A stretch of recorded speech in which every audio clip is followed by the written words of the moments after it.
नमस्कार मित्रांनो, आज आपल्या भेटीस येताना मनस्वी आनंद होत आहे। आपल्या पाठ्यपुस्तकातील गवताचे पाते हा विष्णू सखाराम खांडेकर यांचा त्यांच्या सुवर्णकळ या रूपक संग्रहातील हा पाठ आज आपल्या समोर आणताना खरंच आनंद झालेला आहे। या पाठाच्या माध्यमातून रूपक कथा म्हणजे काय, रूपक कथेची वैशिष्ट्य, झाड आणि पात जे सुकलेलं पान आहे आणि गवताचं पातं यांच्यात झालेला संवाद आणि विसंवाद आणि माणसातील अहंकार, स्वाभिमान या सगळ्या मानवी स्वभावातील भावभावनांवर वि स खांडेकरांनी प्रकाश टाकलेला आहे। हेच आपल्याला या पाठाच्या द्वारे समजून घ्यायचं आहे की मानवी स्वभावात बदल करून दोन पिढ्यातील अंतर कमी करून आपण कसं जीवन जगावं हाच उपदेश या पाठातून आपणास केलेला आहे। तर चला तर मग आपण बघूया गवताचं पातं वि स खांडेकरांचा हा पाठ। आपल्याला गवताचं पातं ही रूपक कथा अभ्यासायची आहे। ही रूपक कथा आहे विष्णू सखाराम खांडेकर यांची त्यांच्या सुवर्णकळ या रूपक कथा पुस्तकातील घेतलेली आहे। मग आता ही जी रूपक कथेची देणगी आपल्याला वि स खांडेकरांनी दिलेली आहे आणि जीवनविषयक तत्वज्ञान आणि आदर्श मूल्य यांची मांडणी या कथांमधून त्यांनी केलेली आहे। तर असं हे सुवर्णकळ, क्षितिज स्पर्श, वेचलेली फुले हे रूपक कथा संग्रह लिहिणारे लेखक यांचा परिचय करून घेणं गरजेचं आहे। विष्णू सखाराम खांडेकर, जन्म नाव आहे गणेश आत्माराम खांडेकर, जन्म 11 जानेवारी 1898 सांगली या ठिकाणी झालेला आहे। मृत्यू 2 सप्टेंबर 1976 रोजी मिरज या ठिकाणी झालेला आहे। यांचं पूर्वायुष्य जर आपण बघितलं तर यांचा जन्म महाराष्ट्रातील सांगलीत झाला हे आपण पाहिलंच। त्यांच्या पूर्वायुष्यात त्यांची नाटकांमध्ये अभिनय आणि दिग्दर्शन करण्याची आवड होती। वि स खांडेकरांचं लेखन ध्येयवादी आहे। अंतःकरणात समाज कल्याणाची व प्रगतीची तळमळ आहे। लालित्यपूर्ण भाषा, रम्य कल्पना, कोटिबाजपणा व समाजहिताचा प्रचार ही त्यांच्या लघुकथेची वैशिष्ट्ये आहेत। कल्पनाशक्ती अतिशय तल्लख असल्याने तेजस्वी लेखनातून मनोरंजन करण्याबरोबर समाज जीवनावर भाष्य करणं हे त्यांच्या लेखनाचं स्वरूप होतं। खांडेकरांच्या लेखनातून माणुसकीचा गहिवरच दिसून येतो। त्यांच्या लेखनातून माणसावरील अपार श्रद्धा व्यक्त होते। रूपक कथा हा नवा प्रकार त्यांनी रूढ केला। त्यांनी कादंबरीसह कथा, कविता, लघुनिबंध, समीक्षा, चित्रपट कथा, नाटक, व्यक्तिचित्र, अनुवाद अशा विविध साहित्य प्रकारांमध्ये त्यांनी लेखन केलेलं आहे। त्यांच्या रचना कौशल्य व तंत्र निपुणता आढळून येत नाही, पण कथा लेखनातून व्यक्त होणारं जीवन दर्शन आणि ध्येयनिष्ठा आपणा सर्वांना प्रभावित करते। म्हणूनच वि स खांडेकरांना जीवनवादी लेखक म्हणूनच ओळखलं जातं। जीवनासाठी कला हे त्यांच्या समग्र लेखनाचं सूत्र होतं।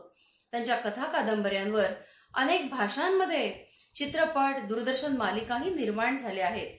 त्यांच्या साहित्याचे अन्य भारतीय व विदेशी भाषांमध्ये सुद्धा अनुवाद झालेले आहेत। व्यावसायिक आणि साहित्यिक आयुष्य इसवी सन 1920 साली खांडेकरांना महाराष्ट्रातील सिंधुदुर्ग जिल्ह्यातील शिरोडे या गावी शिक्षकी पेशास तर सुरुवात केली होती। तेथे त्यांनी इसवी सन 1938 पर्यंत कामही केलं। या सगळ्या काळात त्यांनी मराठी साहित्याच्या निरनिराळ्या प्रकारांमध्ये लेखनही केलेलं आहे। त्यांनी खरं तर त्यांच्या आयुष्यामध्ये 16 कादंबऱ्या, 6 नाटके आणि जवळपास 250 ललित लेख, 100 निबंध आणि कित्येक टीका टिप्पण्या ही सुद्धा त्यांनी लिहिलेल्या आहेत। असं हे व्यासंगी आयुष्य आपल्याला वि स खांडेकरांच्या माध्यमातून खरोखरच लाभलेलं आहे। हे आपलं भाग्यच। हे विष्णू सखाराम खांडेकर जे आहेत हे खरं तर आपल्या साहित्यातील एक अग्रगण्य कादंबरीकार आणि लोकप्रिय साहित्यिक म्हणूनच ओळखले जातात। कुमारवयापासूनच खरं तर त्यांच्यावर उत्तम साहित्याचे संस्कार झाले होते। त्यांच्या हे मराठीच्या शिक्षकांमुळे हे संस्कार त्यांना झालेले आहेत। बालकवी राम गणेश गडकरी आणि अच्युतराव कोल्हटकर या साहित्यिकांच्या संपर्कात ते आले. गडकरींमुळे पाश्चात्य साहित्य वाचण्याचा छंदही त्यांना लागला होता. श्रीपाद कृष्ण कोल्हटकर यांनी खांडेकरांना विनोद चांगला साधतो व काव्यात्मक प्रकृतीचंही ते लेखन करू शकतात हे असं त्यांना सांगितलं आणि मग या दोघांचं मिश्रण असलेल्या गोष्टी त्यांनी लिहाव्यात असं त्यांनी सुचवलं. तेव्हा खांडेकर यांना स्वतःत लपून बसलेला कथाकार सापडला आणि ते उत्कृष्ट वक्ते म्हणून महाराष्ट्रात प्रसिद्धही होते. एक कादंबरीकार म्हणून स्वातंत्र्यपूर्व काळापासूनच त्यांनी महाराष्ट्रात व महाराष्ट्राबाहेरही अफाट लोकप्रियता मिळवली होती. 1930 मध्ये त्यांनी हृदयाची हाक ही पहिली कादंबरी खरं लिहिली. त्यानंतर एकापाठोपाठ एक कांचन मृग, 2 ध्रुव, हिरवा चाफा, 2 मने, रिकामा देव्हारा, पहिलं प्रेम अशा त्यांच्या अनेक कादंबऱ्या ह्या प्रकाशित झालेल्या आहेत. सुमारे 35 कथासंग्रह, 10 लघुनिबंध संग्रह, गोप आणि गोफण यासारखे समीक्षा लेख ग्रंथ त्यांचे प्रसिद्ध आहेत. शब्दप्रभुत्व, कोटीबाजपणा, कल्पना वैभव यांचा वारसा त्यांनी कोल्हटकर गडकरी यांच्याकडून घेतला. मध्यमवर्गीय माणसांच्या आशा आकांक्षा, सर्वसामान्यांची दुःखे, त्यांचा आदर्शवाद त्यांनी मुख्यत्वे आपल्या कथा कादंबऱ्यांमधून मांडलेला आहे. त्यांचा नायक हा समाजाचे भान असलेला, आदर्शाची ओढ असलेला असा आहे. हळूहळू बदलत चाललेला सामाजिक आशावाद त्यांनी त्यांच्या याच्यातून घेतलेला आहे. त्यांनी भारत सरकारने त्यांना 1968 मध्ये पद्मविभूषण आणि ज्ञानपीठ पुरस्कार देऊन त्यांना गौरवलेलं आहे. तसंच कोल्हापूरच्या शिवाजी विद्यापीठाने त्यांना डिलीट म्हणजे डॉक्टर ऑफ लिटरेचर ही पदवी सुद्धा बहाल केलेली आहे आणि त्यांना 1974ला ज्ञानपीठ पुरस्कार हा त्यांना प्राप्त झालेला आहे. त्यांच्या साहित्याचे भाषांतर अनेक विदेशी भाषांमध्ये सुद्धा अनुवाद झालेला आहे. रूपक कथा ही खांडेकरांनी मराठी कथेला दिलेली देणगी होय. आपले जीवनविषयक तत्वज्ञान आणि आदर्श मूल्य यांची मांडणी त्यांनी या कथांमधून घेतलेली आहे. वेचलेली फुलं हा आपल्या प्रस्तावनेत आलेला त्यांचा रूपक कथा संग्रह अक्षरशः चकित व्हायला होतं या याच्यातून की एवढं विविध प्रकारचं विपुल आणि दर्जेदार लेखन करूनही खांडेकरांनी मातृभूमीची सेवा केली, मातृभाषेची सेवा केली. हा खरोखरच आपल्यासाठी एक योगायोग आहे आणि यामुळे त्यांनी मराठी साहित्यात मोलाची भर घातलेली आहे. आणि सर्वात महत्त्वाचं म्हणजे ज्ञानपीठ पुरस्कार मिळवून त्यांनी मराठी रसिकांत या साहित्यिकांमध्ये चैतन्य आणि आत्मविश्वास निर्माण केलेला आहे. आपल्याला ह्या रूपक कथा या साहित्य प्रकारातून मानवी वृत्तीतील कसा दुरावा केला जातो, आपल्या मनातला अंधकार कसा नाहीसा करायचा आहे हेही त्यांनी आपल्याला या ठिकाणी दाखवलेलं आहे. आणि थोरा मोठ्यांचा आदर्श करणं ही भावना आपण ठेवायची आहे. त्यांचा आपण आपल्या प्रस्तावनेमध्ये त्यांची वेचलेली फुलं, ययाती, सुवर्णकण हा जो आपल्याला या ठिकाणी इथे रूपक कथा घेतलेली आहे, त्यांची या सुवर्णकथा याच्यातूनच घेतलेली आहे. नंतर पांढरे ढग, हिरवा चाफा असे अनेक पुस्तकं त्यांचे प्रसिद्ध आहेत आणि अशा ह्या अजरामर साहित्य कृतींनी आपलं साहित्य दालन त्यांनी समृद्ध केलेलं आहे. आता हे सगळं पाहताना आपल्याला ह्या पुस्तकांचा परिचय आपण करून घेतला, खांडेकरांचाही परिचय आपण करून घेतलेला आहे. मग आता हा पाठ शिकण्याची खरं गरज काय बरं आपल्याला? तर नातेसंबंध प्रस्थापित करणे, नव्या पिढीचा नवा दृष्टिकोन जो आहे तो समजून घेणं आणि एक लक्षात घ्या की मातीतच जन्म घेऊन शेवटी मातीतच मिसळावं लागतं याची जाणीव त्यांनी त्या झाडाच्या जे गळून पडलेलं पान आहे याच्या माध्यमातून त्यांनी आपल्याला करून दिलेली आहे. आणि आपल्याला संदेश काय मिळतोय तर मातीशी नेहमी आपण आपलं इमान राखलं पाहिजे, अहंकार आपल्या मनातला नाहीसा केला पाहिजे. त्यानंतर कितीही मोठे झालो तरी शेवटी या मातीतच मिसळणार आहोत याची जाणीव आपल्याला राहणं हे खूप गरजेचं आहे. खरं तर बुद्धी, भावना आणि कृती यांचा समन्वय राखणं हा खरं तर या पुस्तकाचा, या पाठाचा गाभा आहे. कथा तर आपल्याला खूप आवडतात. बालपणापासून आपण अनेक कथा ऐकत असतो आणि कथा अगदी लहानांपासून मोठ्यांना परिचित असतात. आपल्याला आपल्या पाठ्यपुस्तकांमधून किंवा इतरही पुस्तकांमधून विज्ञान कथा, ऐतिहासिक कथा, जातक कथा, साहस कथा, रहस्य कथा असे कथेचे अनेक प्रकार आपण अभ्यासलेले आहेत. यापैकीच एक म्हणजे आहे रूपक कथा. आता रूपक कथा हे जेव्हा आपण पाहतो तर रूपक कथा म्हणजे काय, त्याचे वैशिष्ट्य काय आहे हे अभ्यासणं देखील आपल्याला गरजेचं आहे. खरं पाहायला गेलं तर रूपक कथा ही आकाराने नेहमी लहानच असते. तिच्यामध्ये अर्थघनत्व असतं, आशय समृद्धता असते, सूचकताही असते आणि ती अधिक परिणामकारकता, त्यामुळे ती अधिक परिणामकारक होते.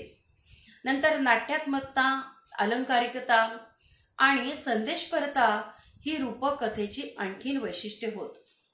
रूपक कथा आपण जेव्हा अभ्यासतो तेव्हा त्याच्यातून वाच्यार्थ जो आहे, म्हणजे प्रत्यक्ष वाचताना जो अर्थ आहे हा क्षणोक्षणी कमी होत जातो आणि लक्षार्थ म्हणजे त्याच्यातून सूचित होणारा जो अर्थ आहे हा वाढत जातो.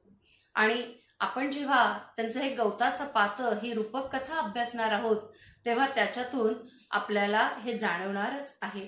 पण तरी सुद्धा रूपक कथा म्हणजे काय याचं थोडक्यात मी आपणास सांगते की मराठी कथा वाङ्मयातील लघुकथेतील खरं तोपणाची जी चौकट होती ना, ते फोडण्याचं काम या रूपक कथेनं केलेलं आहे.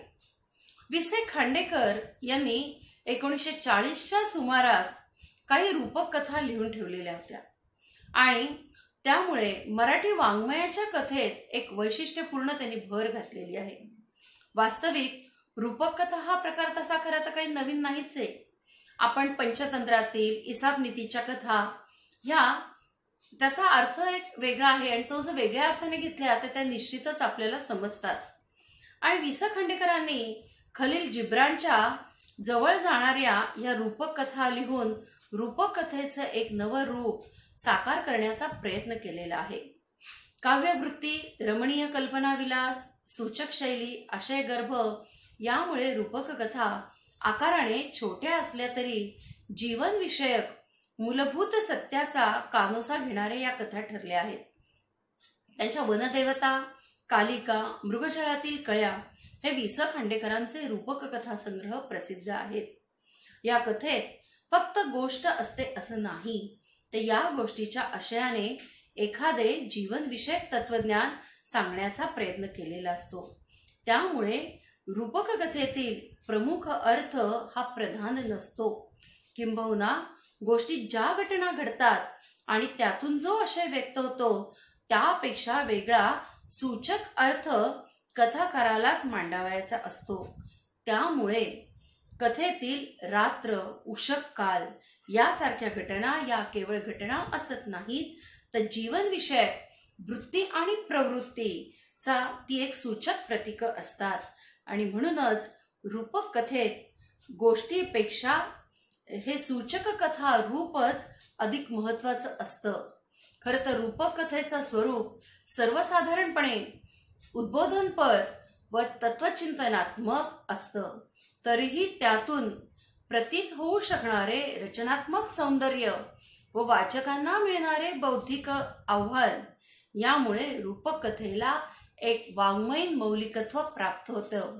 मग हे असं वाङ्मयीन मौलिकत्व, त्यातून व्यक्त होणारा विचार, त्यातून व्यक्त होणारा जो अर्थ आहे, जो लक्षार्थ आहे, तो आता आपण अभ्यासणार आहोत.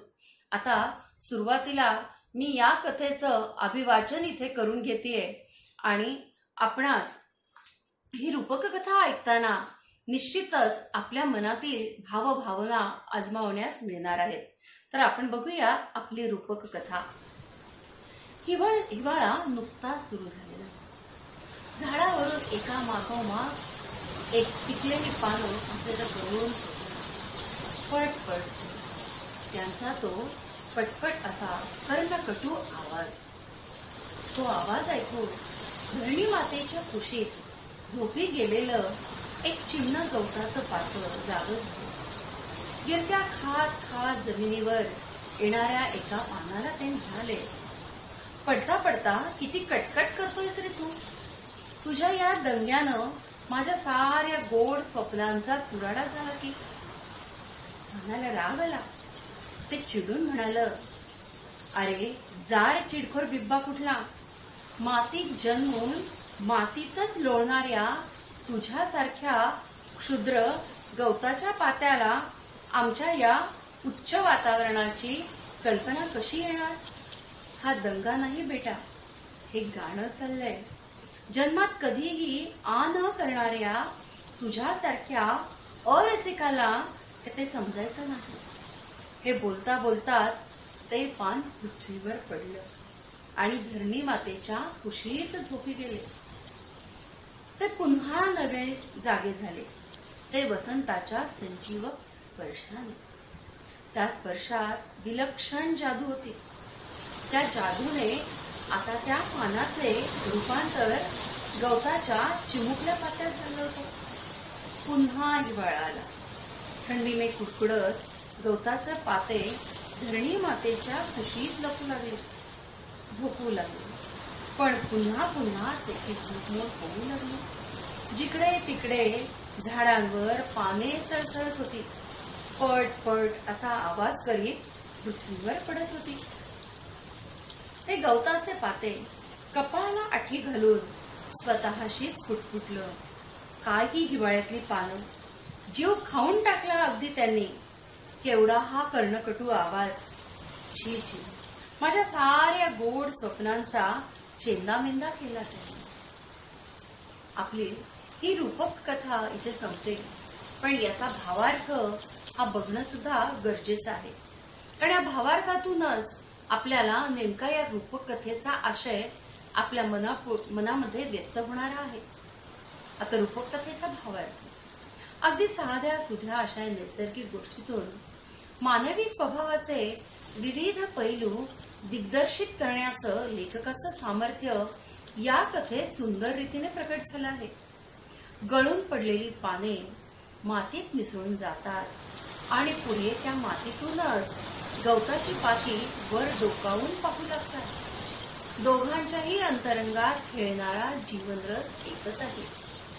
पण झाडांवरून गळून पडणारे पान आपल्या उच्च पदाचा खोटा अभिमान बाळगून गवताच्या पात्याला क्षुद्र लेखतं आणि त्या पडणाऱ्या पानाचा आवाज ऐकून आपली सुंदर स्वप्न भंग पावल्याची तक्रार ते पातेही करीत सुटते. मानवी जीवनातले कितीतरी विसंवाद या साध्या विरोधात प्रतिबिंबित झाले आहेत. तरुण पिढीच्या बेजबाबदारपणाबद्दल बोलणारी पिढी क्षणभर तरी आपल्या तरुणपणातले दिवस आठवते का? आठवण करून घेऊन मग तरुणांवर तोंड सुख घेण्याची तयारी दर्शवते काय? आणि वडील पिढीच्या सांगण्याकडे कपाळाला आठी घालून पाहणारी तरुण पिढी तरी प्रौढ झाल्यावर काय करते? तीही जुना कित्ताच गिरवते.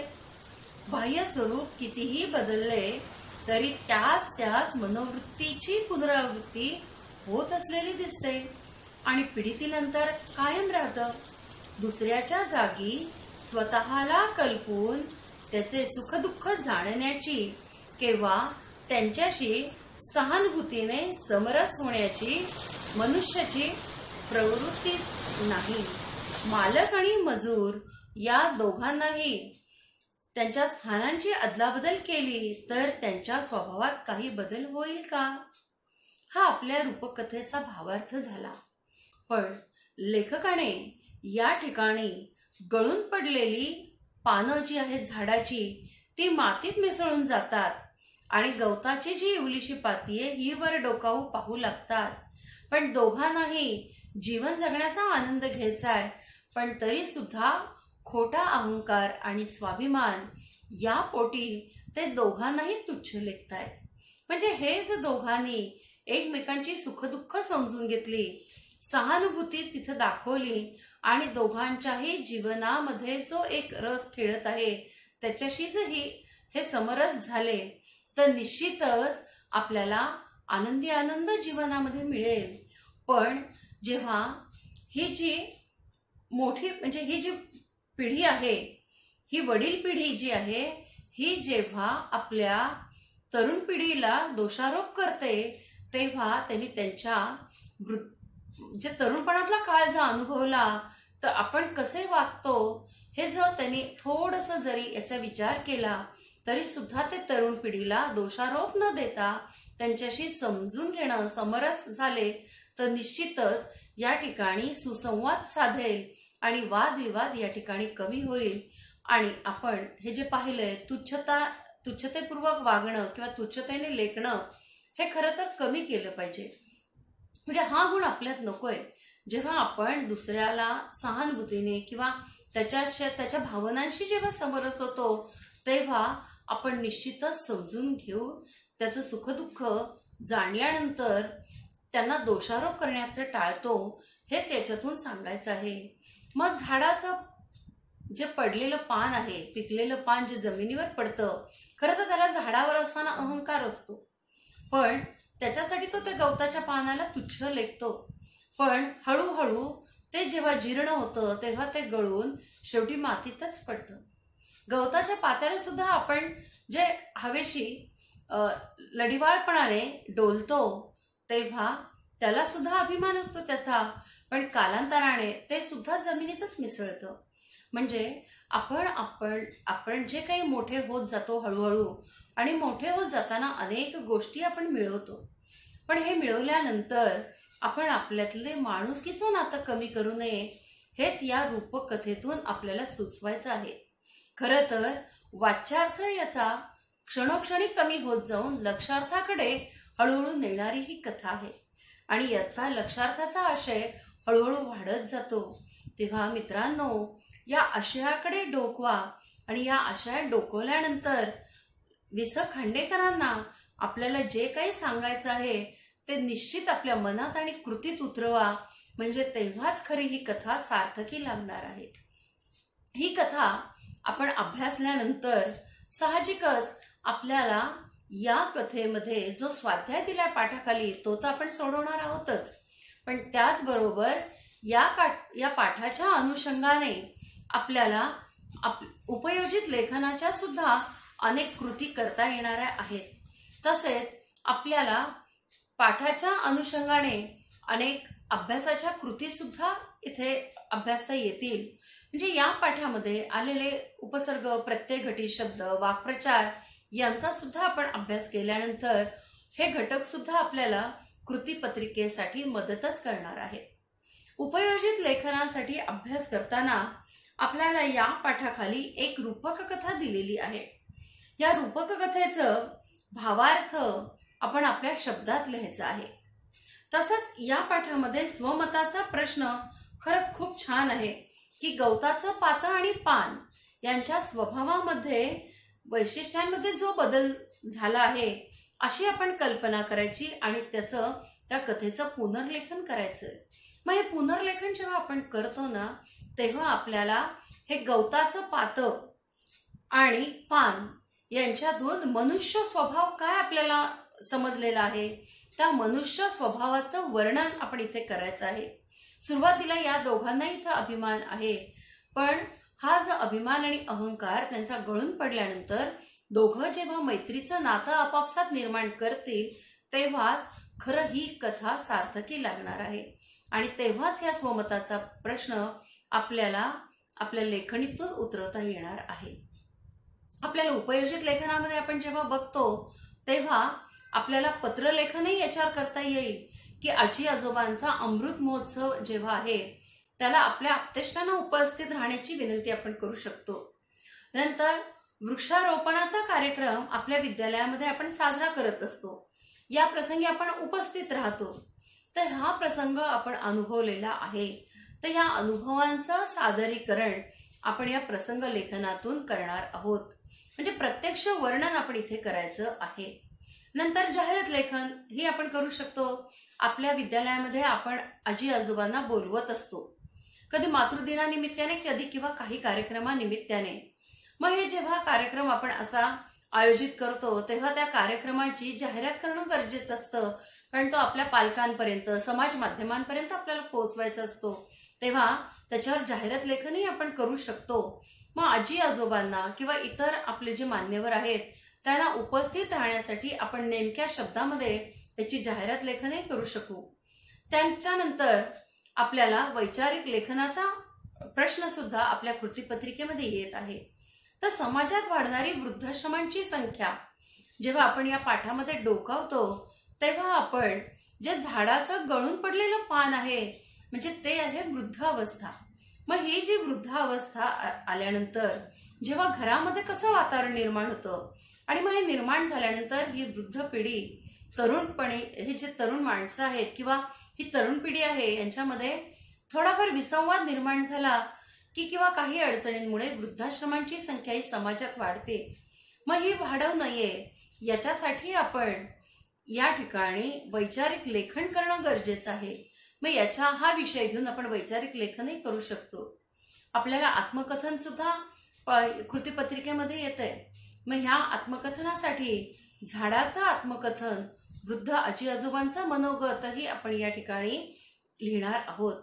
तर असा हा पाठाचा अभ्यास आपण नेमका त्याचा आशय, लेखकाला नेमकं आपल्याला काय सांगायचंय हा आशय समजून घेतल्यानंतर साहजिकच तो सोपा होतो आणि तो धडा आपल्याला मनापासून आवडतो आणि आपल्या अंतरंगात उतरतो आणि त्यामुळे त्याच्या स्वाध्यायाच्या कृती सुद्धा लिहिणं खूप सोपं जातं. त्याचबरोबर त्याचा उपयोजित लेखनाच्या दृष्टीनेही आपण विचार केल्यानंतर त्यातील काही कृती सोडवल्या तर आपल्याला उपयोजित लेखनही सोपं जातंच. त्याचबरोबर व्याकरण घटकांच्या कृती सुद्धा सोडवणं सोपं जातं आणि मुळात म्हणजे जीवन जगण्याचे एक मूल्य या पाठांमधून आपल्याला मिळतं. कारण हे पाठ जे आहेत हे आपल्याला आपल्या व्यक्तिमत्वाचे अनेक पदर खोलवण्यास मदत करतात. तेव्हा मित्रांनो, गवताचं पातं हे एक छोटंसं जरी असलं आणि गळून पडणारं पान जरी हे एक छोटंसं असलं तरी सुद्धा जीवनविषयक तत्वज्ञान सांगण्यासच आपल्याला वि. स. खांडेकरांनी मदत केलेली आहे. तेव्हा निश्चितच याचा अभ्यास अगदी मनापासून करा असा आशावाद मी व्यक्त करते. धन्यवाद.